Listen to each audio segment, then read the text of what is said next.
அன்பு சொந்தங்கள் அனைவருக்கும் எனது இனிய வணக்கங்கள்.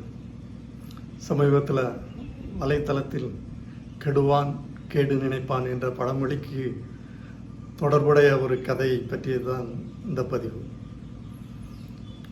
ஒரு ஊரில் ஒரு அழகிய சிறு காடு. அந்த காட்டுக்கு வளமும் அழகும் கூட்டும் வகையில் அதன் நடுவே ஒரு சிற்றோடை ஒன்று ஓடிக்கொண்டிருக்கிறது. அந்த சிற்றோடையின் ஒரு ஓரத்தில் ஒரு கொடிய தேள் அந்த நதியில் நீந்திக்கிட்டு இருக்கிற மீனுக்கிட்ட, தவளைக்கிட்ட, அங்கே பறந்துட்டு இருக்க பறவைகிட்ட எல்லாம் ஒரு உதவி கேட்குது. அது என்ன அப்படின்னா, அது இந்த கரையிலேருந்து மறுகரைக்கு போகணும், யாராவது உதவுங்களாம் அப்படின்ட்டு பறவைகிட்டெல்லாம் கேட்குது, தவளைகிட்ட கேட்குது, மீன்கிட்ட கேட்குது. ஆனால் இதனோட கொடிய குணம் தெரிஞ்ச அந்த தவளை, மீன் எல்லாமே அதுக்கு உதவாமல் மறுத்துருச்சு. ஸோ இது சோகமாக இருக்கிறது.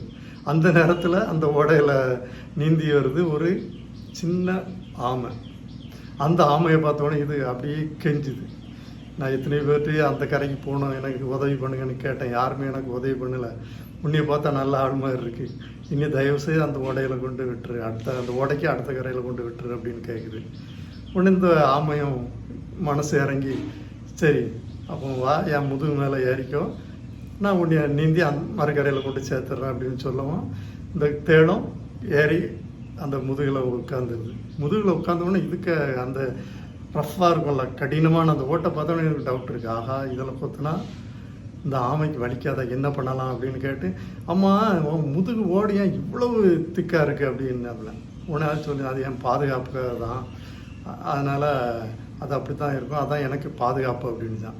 உடனே அப்படியே இதுக்கு யோசனை ஓடுது. ஆகா, நம்மளோட கொடிய அந்த விஷம், கொடுக்கோட விஷம், அதுக்கு என்னென்னு நம்ம காமிக்கணுமா, எப்படி காமிக்க அப்படின்னு பார்த்துட்டு இருக்கும்போது அந்த ஓட்டில் இருந்து வெளியே அந்த கழுத்து இருக்கும்ல, ஆமையோட கழுத்து, அது தெரியுது. அது உண்மையாக தான் இருக்குது.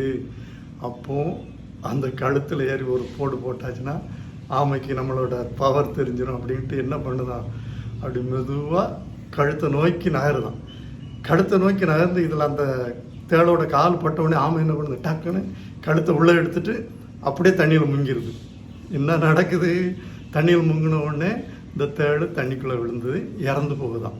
இதுதான் கதை. எதுக்குரிய கதை, எது சம்மந்தப்பட்ட கதை? கெடுவான் கேடு நினைப்பான். அதான் நம்ம அடுத்தவனுக்கு கெடுக்கும்னு நினச்சா அழிவு நமக்கு தான்ங்கிறத விளக்குறதுக்கு தான் அந்த கதை. ஆனால் இதில் என்ன அப்படின்னா, நான் இப்போ தற்செயலாக அந்த தேளை பற்றி படித்த உடனே அது சம்மந்தமாக இந்த நீரில் தேள் எவ்வளோ நாள் வாழும், எத்தனை மணி நேரம் வாழ வாய்ப்பு இருக்குதா அப்படின்ட்டு இன்னும் வலைத்தளங்களில் பார்த்துட்டு இருக்கும்போது ஒரு பதிவை பார்த்தேன். என்ன சொல்லுது அப்படின்னா, தண்ணியில் இந்த தேளுக்கு சுவாசிக்க முடியாதான், ஆனால் தண்ணிக்கு அடியில் காற்றே இல்லாமல் குறைஞ்சது 6 மணி நேரத்துலேருந்து 48 மணி நேரம், சில இதில் என்ன சொல்கிறாங்க அப்படின்னா 6 நாள் வரைக்கும் அப்படியே தண்ணியிலே கிடக்கலாம், ஆனால் சுவாசிக்காது, ஆனால் உயிரோடு இருக்கும். ஏன்னா அதனோட நுரையீரல் அப்படிங்கிறாங்க. அந்த லங்ஸுக்கு பேர் என்ன அப்படிங்கன்னா புக் லங்ஸ் அப்படிங்கிறாங்க. ஸோ இது ஒரு அடிஷ்னல் பதிவு.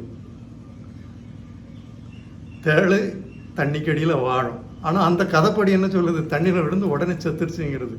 நம்ம அது கதை தான், ஆனால் அதனோட அர்த்தத்தை மட்டும், அந்த மாறலை மட்டும் நம்ம எடுத்துக்குவோம். இது அந்த தேளுக்கும் தண்ணிக்கும் தொடர்புடைய அறிவியல் பற்றிய உண்மை. மீண்டும் அடுத்த இன்னொரு வீடியோவில், இன்னொரு காணொளியில் உங்களை சந்திக்கும் வரை வணக்கம், நன்றி.